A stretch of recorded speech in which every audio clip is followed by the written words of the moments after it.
दूसरा पाठ। दो गौरैया। पृष्ठ संख्या 5 से 15 तक। अब सुनते हैं कहानी दो गौरैया। घर में हम 3 ही व्यक्ति रहते हैं, माँ, पिताजी और मैं। पर पिताजी कहते हैं कि यह घर सराय बना हुआ है। हम तो जैसे यहां मेहमान हैं। घर के मालिक तो कोई दूसरे ही हैं। आंगन में आम का पेड़ है। तरह तरह के पक्षी उस पर डेरा डाले रहते हैं।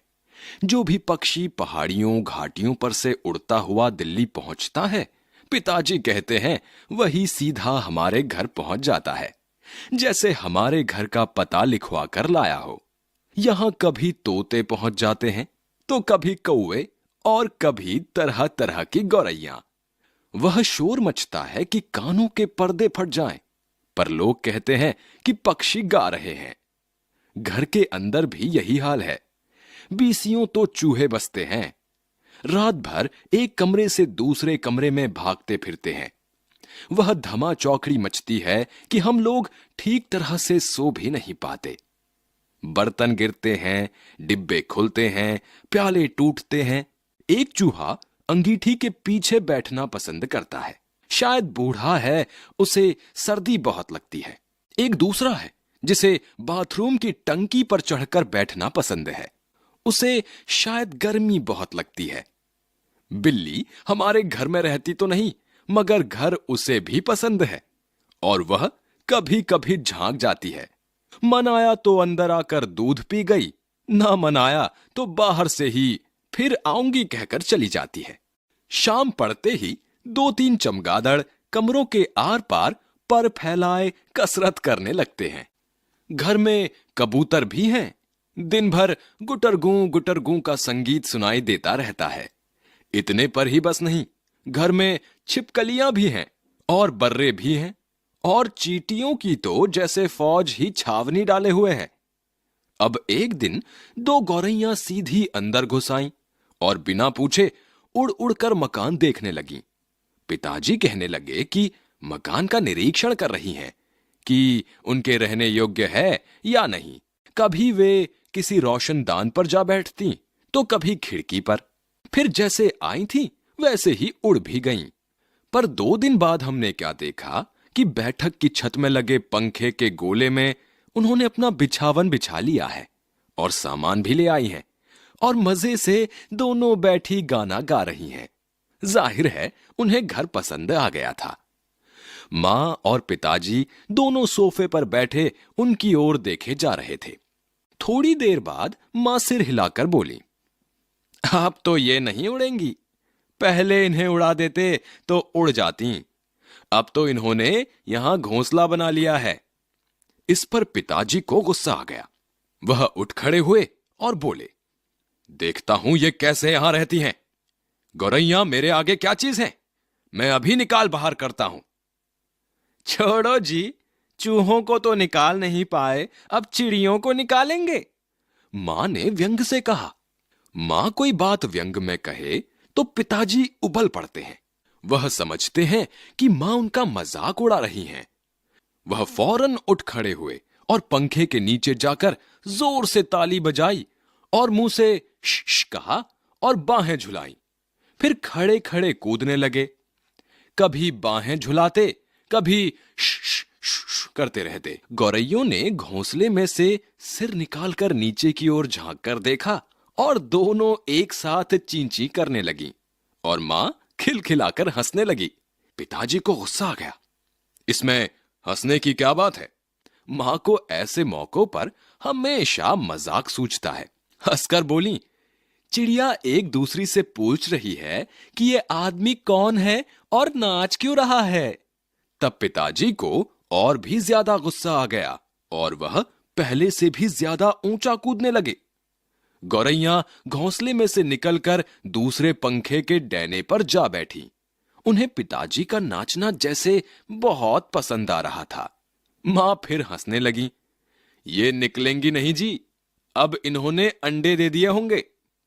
निकलेंगी कैसे नहीं? पिताजी बोले और बाहर से लाठी उठा लाए। इसी बीच गौरैया फिर घोंसले में जा बैठी थी। उन्होंने लाठी ऊंची उठाकर पंखे के गोले को ठकोरा। ची ची करती गौरैया उड़कर पर्दे के डंडे पर जा बैठी। इतनी तकलीफ करने की क्या जरूरत थी, पंखा चला देते तो ये उड़ जाती, मां ने हंसकर कहा। पिताजी लाठी उठाए पर्दे के डंडे की ओर लपके। एक गौरैया उड़कर किचन के दरवाजे पर जा बैठी, दूसरी सीढ़ियों वाले दरवाजे पर। मां फिर हंस दी। तुम तो बड़े समझदार हो जी, सभी दरवाजे खुले हैं और तुम गौरैयों को बाहर निकाल रहे हो। एक दरवाजा खुला छोड़ो, बाकी दरवाजे बंद कर दो, तभी ये निकलेंगी। अब पिताजी ने मुझे झिड़क कर कहा, तू खड़ा क्या देख रहा है, जा दोनों दरवाजे बंद कर दे। मैंने भागकर दोनों दरवाजे बंद कर दिए, केवल किचन वाला दरवाजा खुला रहा। पिताजी ने फिर लाठी उठाई और गौरैयों पर हमला बोल दिया। एक बार तो झूलती लाठी मां के सिर पर लगते लगते बची। चींची करती चिड़ियां कभी एक जगह तो कभी दूसरी जगह जा बैठती। आखिर दोनों किचन की ओर खुलने वाले दरवाजे में से बाहर निकल गईं। मां तालियां बजाने लगी। पिताजी ने लाठी दीवार के साथ टिकाकर रख दी और छाती फैलाए कुर्सी पर आ बैठे। आज दरवाजे बंद रखो, उन्होंने हुक्म दिया। एक दिन अंदर नहीं घुस पाएंगी तो घर छोड़ देंगी। तभी पंखे के ऊपर से चींची की आवाज सुनाई पड़ी और मां खिलखिलाकर हंस दी। मैंने सिर उठाकर ऊपर की ओर देखा। दोनों गौरैया फिर से अपने घोंसले में मौजूद थीं। दरवाजे के नीचे से आ गई हैं, मां बोली। मैंने दरवाजे के नीचे देखा। सचमुच दरवाजों के नीचे थोड़ी थोड़ी जगह खाली थी। पिताजी को फिर गुस्सा आ गया। मां मदद तो करती नहीं थी, बैठी हंसे जा रही थी। अब तो पिताजी गौरैयों पर पिल पड़े। उन्होंने दरवाजों के नीचे कपड़े ठूंस दिए ताकि कहीं कोई छेद बचा नहीं रह जाए, और फिर लाठी झुलाते हुए उन पर टूट पड़े। चिड़ियां ची ची करती फिर बाहर निकल गईं, पर थोड़ी ही देर बाद वे फिर कमरे में मौजूद थीं। अब की बार वे रोशनदान में से आ गई थीं, जिसका एक शीशा टूटा हुआ था। देखो जी, चिड़ियों को मत निकालो, मां ने अब की बार गंभीरता से कहा। अब तो इन्होंने अंडे भी दे दिए होंगे, अब ये यहां से नहीं जाएंगी। क्या मतलब, मैं कालीन बर्बाद करवा लूं? पिताजी बोले और कुर्सी पर चढ़कर रोशनदान में कपड़ा ठूंस दिया और फिर लाठी झुलाकर एक बार फिर चिड़ियों को खदेड़ दिया। दोनों पिछले आंगन की दीवार पर जा बैठी। इतने में रात पड़ गई। हम खाना खाकर ऊपर जाकर सो गए। जाने से पहले मैंने आंगन में झांक कर देखा। चिड़ियां वहां पर नहीं थीं। मैंने समझ लिया कि उन्हें अक्ल आ गई होगी। अपनी हार मानकर किसी दूसरी जगह चली गई होंगी। दूसरे दिन इतवार था। जब हम लोग नीचे उतर कर आए तो वे फिर से मौजूद थीं और मजे से बैठी मल्हार गा रही थीं। पिताजी ने फिर लाठी उठा ली। उस दिन उन्हें गौरैयों को बाहर निकालने में बहुत देर नहीं लगी। अब तो रोज यही कुछ होने लगा।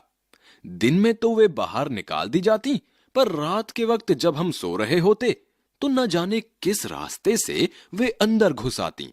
पिताजी परेशान हो उठे। आखिर कोई कहां तक लाठी झुला सकता है? पिताजी बार बार कहें, मैं हार मानने वाला आदमी नहीं हूं, पर आखिर वह भी तंग आ गए थे। आखिर जब उनकी सहनशीलता चुक गई तो वह कहने लगे कि वह गौरैयों का घोंसला नोच कर निकाल देंगे, और वह फौरन ही बाहर से एक स्टूल उठा लाए। घोंसला तोड़ना कठिन काम नहीं था। उन्होंने पंखे के नीचे फर्श पर स्टूल रखा और लाठी लेकर स्टूल पर चढ़ गए। किसी को सचमुच बाहर निकालना हो तो उसका घर तोड़ देना चाहिए, उन्होंने गुस्से से कहा। घोंसले में से अनेक तिनके बाहर की ओर लटक रहे थे। गौरैयों ने सजावट के लिए मानो झालर टांग रखी हो। पिताजी ने लाठी का सिरा सूखी घास के तिनकों पर जमाया और दाईं ओर को खींचा। दो तिनके घोंसले में से अलग हो गए और फरफराते हुए नीचे उतरने लगे। चलो, दो तिनके तो निकल गए, मां हंसकर बोली। अब बाकी 2000 भी निकल जाएंगे। तभी मैंने बाहर आंगन की ओर देखा और मुझे दोनों गौरैया नजर आईं। दोनों चुपचाप दीवार पर बैठी थीं। इस बीच दोनों कुछ कुछ दुबला गई थीं, कुछ कुछ काली पड़ गई थीं। अब वे चहक भी नहीं रही थीं। अब पिताजी लाठी का सिरा घास के तिनकों के ऊपर रखकर वहीं रखे रखे घुमाने लगे।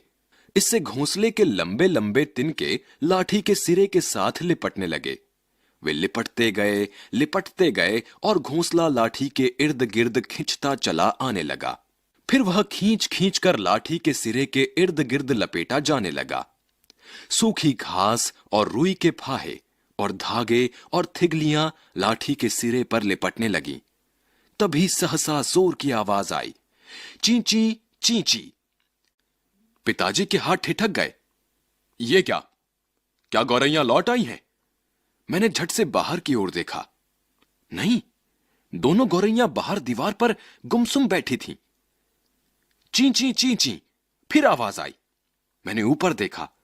पंखे के गोले के ऊपर से नन्ही नन्ही गौरैया सिर निकाले नीचे की ओर देख रही थीं और चींची किए जा रही थीं।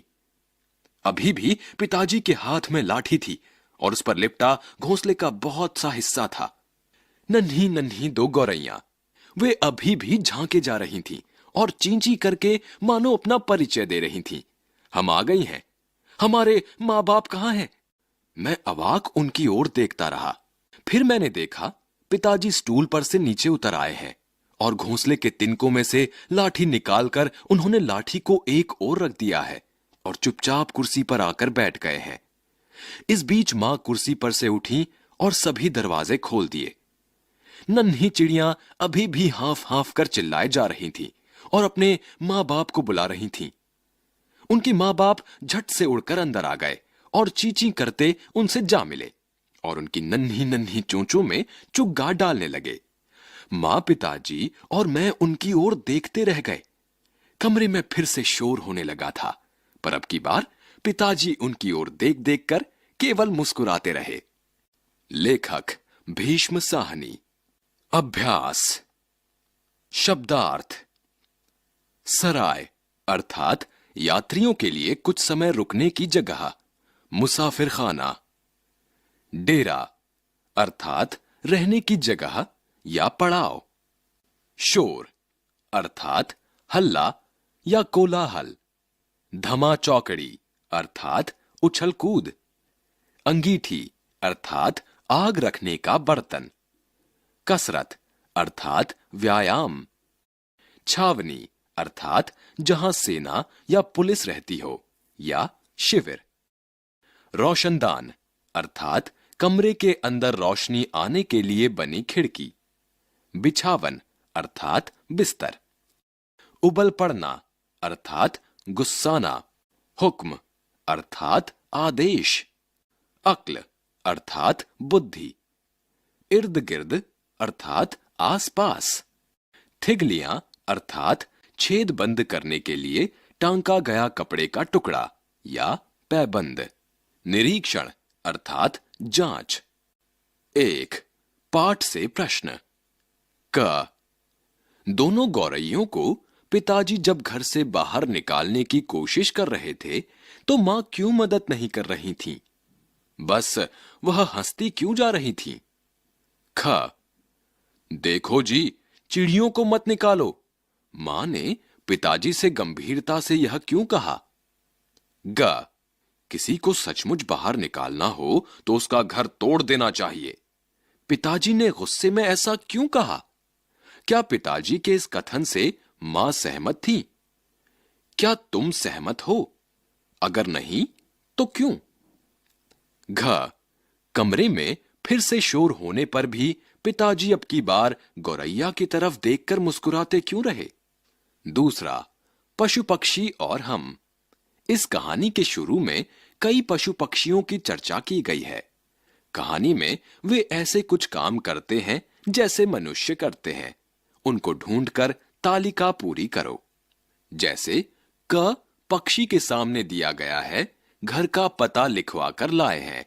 इसी तरह ख बूढ़ा चूहा, ग बिल्ली, घ चमगादड़, ड़ चींटियां के सामने की तालिका पूरी करो। तीसरा, मल्हार। दिए गए वाक्यों को पढ़ो। जब हम लोग नीचे उतर कर आए तब वे फिर से मौजूद थीं और मजे से बैठी मल्हार गा रही थीं। इस वाक्य में रेखांकित शब्द है मल्हार। क, अब तुम पता करो कि मल्हार क्या होता है। इस काम में तुम बड़ों की सहायता भी ले सकते हो। ख, बताओ कि क्या सचमुच चिड़ियां मल्हार गा सकती हैं। इस वाक्य में रेखांकित शब्द है चिड़िया। ग, बताओ कि कहानी में चिड़ियों द्वारा मल्हार गाने की बात क्यों कही गई है। इस वाक्य में रेखांकित शब्द है चिड़ियों। 4, पाठ से आगे। अलग अलग पक्षी अलग अलग तरह से घोंसला बनाते हैं। तुम कुछ पक्षियों के घोंसलों के चित्र इकट्ठे करके उसे अपनी कॉपी पर चिपकाकर शिक्षक को दिखाओ। 5, अंदर आने के रास्ते। का, पूरी कहानी में गौरैया कहां कहां से घर के अंदर घुसी थी, सूची बनाओ। ख, अब अपने घर के बारे में सोचो। तुम्हारे घर में यदि गौरैया आना चाहे तो वह कहां कहां से अंदर घुस सकती है, इसे अपने शिक्षक को बताओ। 6, कहने का अंदाज। मां खिलखिलाकर हंस दी। इस वाक्य में रेखांकित शब्द है खिलखिलाकर। इस वाक्य में खिलखिलाकर शब्द बता रहा है कि मां कैसे हंसी थी। इसी प्रकार दिए गए रेखांकित शब्दों पर भी ध्यान दो। इन शब्दों से एक एक वाक्य बनाओ। क, पिताजी ने झिड़क कर कहा, तू खड़ा क्या देख रहा है। रेखांकित शब्द झिड़क कर। ख, आज दरवाजे बंद रखो, उन्होंने हुक्म दिया। रेखांकित शब्द हुक्म।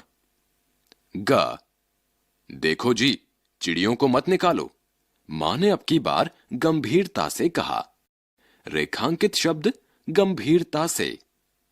घ, किसी को सचमुच बाहर निकालना हो तो उसका घर तोड़ देना चाहिए, उन्होंने गुस्से में कहा।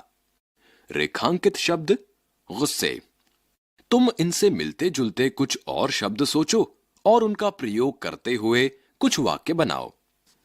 जैसे संकेत हैं धीरे से, जोर से, अटकते हुए, हकलाते हुए, फुसफुसाते हुए आदि।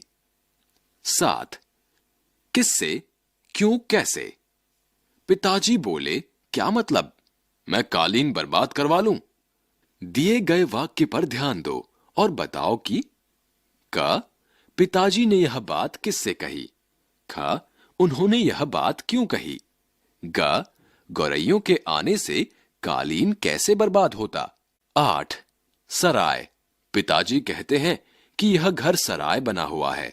इस वाक्य को पढ़ो और बताओ कि क, सराय और घर में क्या अंतर होता है, आपस में इस पर चर्चा करो।